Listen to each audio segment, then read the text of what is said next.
ओम श्री गणेशाय नमः। आज खांसी, जुखाम, बुखार तथा छोटे मोटे रोगों को जड़ मुक्त करने के लिए घर पर ही करें इलाज। क्या करें कि कम से कम 1 लीटर की मिट्टी का हंडिया ले रहे हैं। लेने के बाद आक, जिसे मदार का पत्ता कहते हैं, कम से कम 10 या 15 तोड़ लें।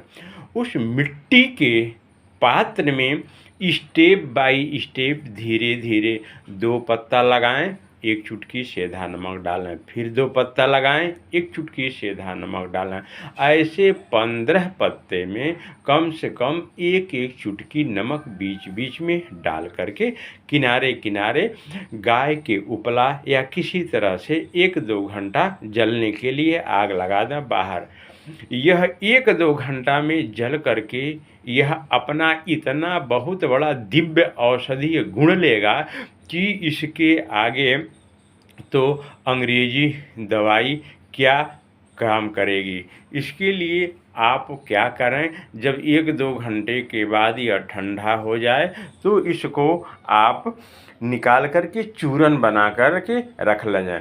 यह बच्चे को, किसी को भी सिर्फ 1 ग्राम पानी में, शहद में या कैसे भी किसी भी फार्म में, बालक, वृद्ध, रोगी सबके लिए यह इतना कारगर सिद्ध होगा कि आप चमत्कारिक लाभ सुन करके दंग रह जाएंगे। पहला लाभ यह होगा कि कॉन्स्टिपेशन अर्थात कब्ज के लिए यह रामबाण दवा। दूसरी बात यह है कि विल पावर बढ़ाएगा। तीसरी बात यह है कि यह नेत्र ज्योति में भी सहायक होगा। चौथी बात यह है कि खांसी और जुखाम और बुखार तो पास आने ही नहीं देगा, क्योंकि इसकी मात्रा बहुत कम ही लें।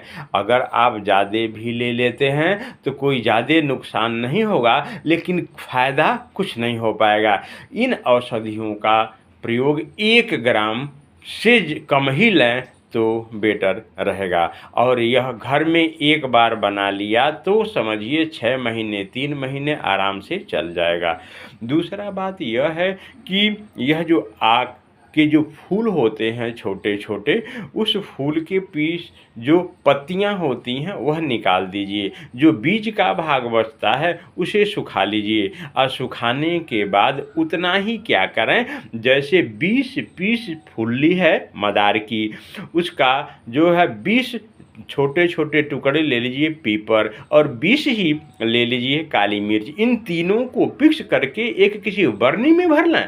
बर्नी में भरने के बाद क्या करें, घर में रख लें। इसका अद्भुत लाभ यह होगा कि सुबह शाम कभी भी मौका मिले तो 1 चुटकी लें। इससे क्रोध कम रहेगा, गुस्सा की कमी हमेशा रहेगी, और हर हमेशा क्या करेगा कि यह ब्लड को प्यूरिफाई करेगा। यानी हल्का हल्का लेने से गला हमेशा साफ रहेगा। जिनको काफ़ी दिन से थायराइड है वो उसके लिए तो यह रामबाण औषधि है। मात्रा कितनी है, अपने 1 ग्राम से ज़्यादा ना लें, और वह भी 1 चम्मच शहद के साथ इसका प्रयोग करें और लाभ उठाएं, निरोगी काया बनाएं तो उत्तम रहेगा।